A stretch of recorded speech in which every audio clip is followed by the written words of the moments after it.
परमेश्वर के धन्य नाम की महिमा हो। प्रभात मनन के 17,176 में आप सभी का स्वागत करता हूं। आइए आज के मनन के लिए हम पढ़ते हैं दूसरा थिस्सलुनीके अध्याय 2 पद 3। किसी रीति से किसी के धोखे में ना आना, क्योंकि वो दिन ना आएगा जब तक धर्म का त्याग ना हो ले और वो पाप का पुरुष अर्थात विनाश का पुत्र प्रकट ना हो। पिछले दिनों में हम ये मनन कर रहे थे कि धर्म का त्याग अथवा परमेश्वर के वचन का उल्लंघन करने और उसके विरोध में विद्रोह करने की कोशिश पहली सदी से ही शुरू हुआ है। पहली सदी में उन झूठे शिक्षक लोग जो कलीसिया में घुसपैठ किए हुए थे, झूठी शिक्षाओं के उस समय के प्रचारक थे। हम ये बात भी संक्षेप में देखे थे कि सरिंदस आदि झूठे शिक्षकों के द्वारा प्रचार की गई झूठी शिक्षा का प्रचार प्रसार मोहम्मद साहब के मजहब के द्वारा इस प्रकार दुनिया के हर कोने में पहुंची। एक उपलब्ध आंकड़ा के अनुसार 2050 तक इस्लाम दुनिया के सर्वाधिक सदस्यों का धर्म बनने वाला है, अर्थात मात्र 30 वर्ष के अंदर। प्रारंभ में पढ़ी गई पद में संत पौलुस विश्वासियों से कह रहा है कि जब तक धर्म का त्याग ना हो जाए वह दिन ना आएगा। वो एक चेतावनी वहां पर दे रहा है। यह पौलुस किस दिन का जिक्र कर रहा है? पौलुस यह उस दिन का अर्थात पाप का पुरुष अथवा विनाश का पुत्र का आगमन होने का दिन के संबंध में बता रहा है। यहां पौलुस बीते सदियों में या वर्तमान में जो धर्म का त्याग है उसका जिक्र नहीं कर रहा है। परमेश्वर के विरोध के काम करना और परमेश्वर की आज्ञाओं का उल्लंघन करना आदि लोग पहले भी करते थे और अभी भी कर रहे हैं, परंतु एक ऐसा समय की ओर परमेश्वर का दास इशारा कर रहा है जब दुनिया पूर्णतः पाप के अधीन हो जाएगा। धर्म का आखिरी बूंद भी खत्म होकर अधर्म दुनिया पर पूर्ण रूप में शासन करेगा। यह बात सच है कि पाप दुनिया में पहले भी था और अभी भी है, परंतु पाप से सड़ने वाली दुनिया को पूर्ण रूप में सड़कर नाश होने से बचाकर रखने वाला नमक भी यहाँ पे था। वो नमक कौन था? मत्ती 5:13 में प्रभु ने उनको सुनने वाले यहूदियों को देखकर कहा, तुम पृथ्वी के नमक हो। मनुष्य की सृष्टि के समय से देखा जाए, भले मनुष्य पाप में फंसकर क्यों फंस गया हो, परमेश्वर का भय मानने वाले कुछ लोगों को परमेश्वर हमेशा बचा के रखता था। जल प्रलय से संपूर्ण संसार का विनाश करने के लिए परमेश्वर ने जब फैसला किया, उस वक्त भी 8 जन को जो परमेश्वर का भय मानते थे परमेश्वर ने बचा कर रखा।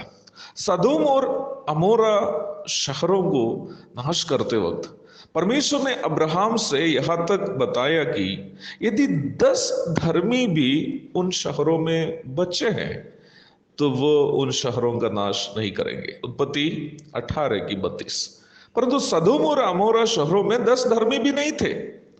परमेश्वर का भय मानने वाले धर्मी जन भले वे संख्या में बहुत कम भी क्यों ना हो, वे लोग जहां कहीं भी रहते हैं वहां के अन्य लोगों को भी परमेश्वर के दंड से बचाते हैं, जैसे नमक अन्य वस्तुओं को सड़ने से बचाता है। परंतु प्रभु वहां एक और सवाल भी किया, अगर नमक का स्वाद बिगड़ जाए तो वह फिर किस वस्तु से नमकीन किया जाएगा? फिर वह किसी काम का नहीं, केवल इसके कि बाहर फेंका जाए। मत्ती 5:13। यह बात सच है कि वर्तमान संसार में प्रभु की कलीसिया भी झूठी शिक्षाओं के अत्यधिक प्रभाव में फंसकर दुनिया से मिलजुल कर जी रही है, परंतु कुछ धर्मी इधर उधर अवश्य बच्चे हैं जो परमेश्वर का भय मानते हैं और अन्य लोगों को भी परमेश्वर के प्रकोप से बचा रहे हैं। परंतु कलीसिया के उड़ान के बाद वो बच्चे धर्मी भी संसार से अलग हो जाएंगे। उद्धार प्राप्त यहूदी भी जो कलीसिया के हिस्से हैं, प्रभु के मध्याकाशीय आगमन के दरमियान संसार से अलग हो जाएंगे। संसार धर्म का त्याग अथवा अपोस्टेसी का शिखर पर पहुंच जाएगा। बचे इस्राएली जो प्रभु को ग्रहण नहीं किए, संसार में बच गए, वे उस नमक के समान होंगे जिसका कोई स्वाद नहीं हो। धर्म का त्याग का उस उच्च स्थायी स्थिति में पाप का पुरुष अथवा विनाश का पुत्र मसीह विरोधी संसार के ऊपर एक तानाशाह के रूप में उभर कर आएगा। दुनिया महाक्लेश काल के 7 वर्षों से गुजरेगी। वो एक ऐसा भयानक क्लेश का समय होगा जिससे जगत की उत्पत्ति के समय से दुनिया कभी नहीं गुजरी है, न बाद में गुजरेगी। मत्ती 24:21। प्रभु दया करे। इस विषय का अध्ययन हम लोग कल भी जारी रखेंगे। तब तक के लिए मैं आपसे विदा हो जाता हूं।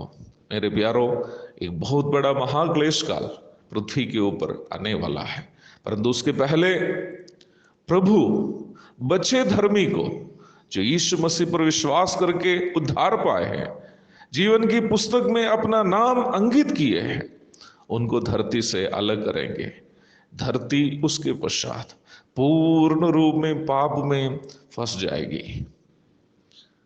मेरी आवाज सुनने वालों में कोई ऐसा व्यक्ति है जो अभी तक पाप में डूबने वाली इस वर्तमान धरती से, जो परमेश्वर का प्रकोप में जलने जा रही है, इस वर्तमान पापमय धरती से अगर अपने आप को अभी तक नहीं बचाया हो, मैं आज के दिन हाथ जोड़कर आपसे विनती करता हूं, प्रभु यीशु मसीह का क्रूस आपका इंतजार कर रहा है।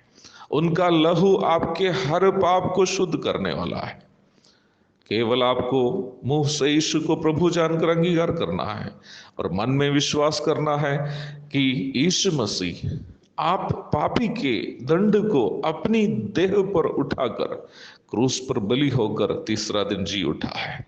वचन कहता है, यदि इन कामों को आप करेंगे, आप निश्चय उद्धार पाएंगे। क्या आप करने के लिए तैयार हैं? वक्त नहीं गवाइए, क्योंकि हम नहीं जानते कि प्रभु का आगमन, मध्याकाशीय आगमन कब होने वाला है। इसलिए आज ही यीशु मसीह को अपने हृदय में बुलाइए। इस पाप में नाश होने वाली धरती से अपने आप को बचाइए। एक और शुभ दिन की धन्य कामनाओं के साथ आज का मनन का मैं यहाँ पूर्ण विराम देता हूँ। प्रभु आप सबकी मदद करे। आमीन।